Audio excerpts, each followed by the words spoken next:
Even from the early days, music has been a part of the lives of the people of the inland. It was one of the few recreations they could create themselves to break the monotony of isolation. It's not very different today. Stockmen and truckies will travel 2, sometimes 300 kilometres to the nearest town for the chance of a night's entertainment.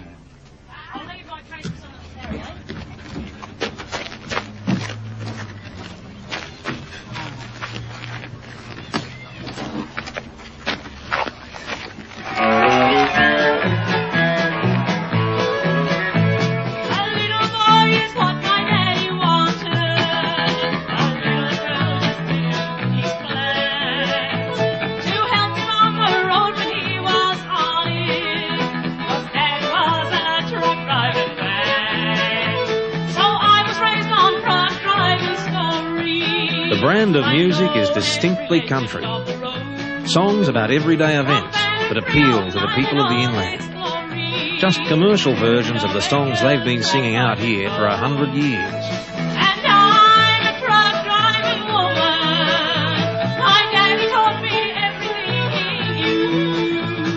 So it was natural enough that commercial country music had a ready market in the Outback when it became popular in the 60s and 70s.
Because of the distances they cover, truckies could spread the word faster than any other group, and so they became identified with Australian country music and eventually became the subject of many of the songs themselves.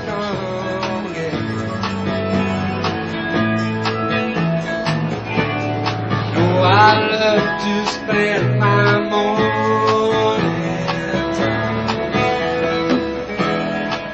like Sunday on your skin. Never gone so wrong with telling lies to you. What you see is what I think. There is nothing I could hide from you. You see me there? There are noticeable parallels between the truck drivers of Outback Australia and the American long-haul drivers that don't stop with the types of rig they drive. Throughout the US, 18-wheelers roll coast to coast to the sounds of much of the same country music that motivates the inland drivers. Country music has its home here in Nashville, Tennessee, a far cry from the Australian bush. Yet the names of Willie Nelson and Loretta Lynn and others who began their careers performing at the Grand Ole Opry are as familiar in the Outback as in rural Tennessee. It's a bond that ties truck drivers together the world over. In the United States, the truckers haul their single-trailer rigs along the concrete interstates between a network of modern truck stops, and their music reflects this busy lifestyle. Not so in Outback Australia, where 3 trucks outside the roadhouse is seen as a traffic jam. The walls of the inland roadhouse tell the story of the drivers, trucks, and the road train heroes of the Outback. For a driver, it's an honour to get his truck up on the wall of fame, even if it has seen better days. After all, the wall is the talking point of most roadhouses. If nothing else, our Outback truckies are proud of their trucks. Macks, Kenworths, Whites. At just about every roadhouse, you'll hear the truckies arguing about which is best and why.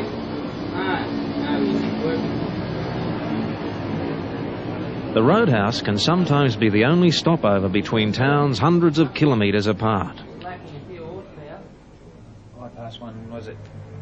Understandably, they've become not only meeting places, but information exchanges.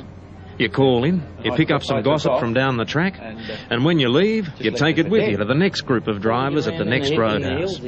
A real bush telegraph. You know, and then he gets to run down, you can't get around him, and then coming up a hill, he's that slow.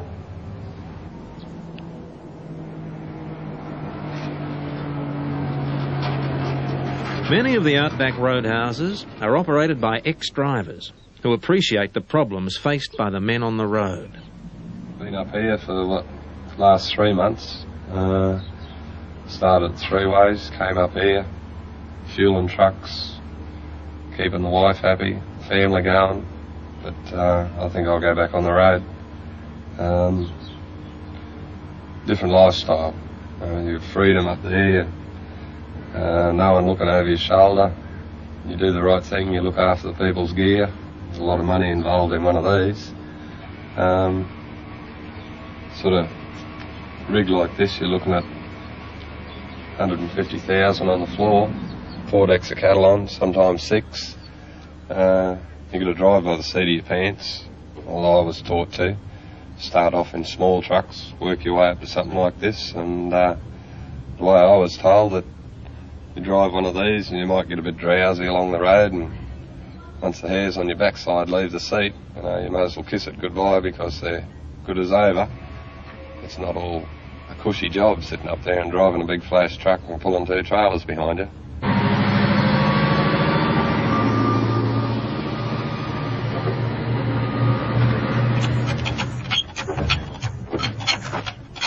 Some trips you could only have 1 flat. Some trips you might have 4 or 5, and then some trips you might have none for a couple of weeks, you know. It just depends where the little things are on the bitumen and if they're going to stick into your tyres or not, you know.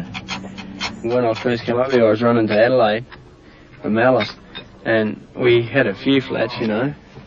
But then I came back up to Catherine from Alice Springs on the bitumen, and I had 4 tyres go flat between Alice and Tennant Creek, you know. And I think this nails or whatever was in the tyres were in there on the dirt, but it wasn't as hard a pounding as on the bitumen. It's a lot softer, and they just must have finished their way through on the bitumen or something. But stones out and the Kimberleys, and that's the worst problem. The stones punch holes through the tyres when they get down a bit. And when you're running up and down here with these freight trucks and that run, you pick up a lot of nails and stuff like that.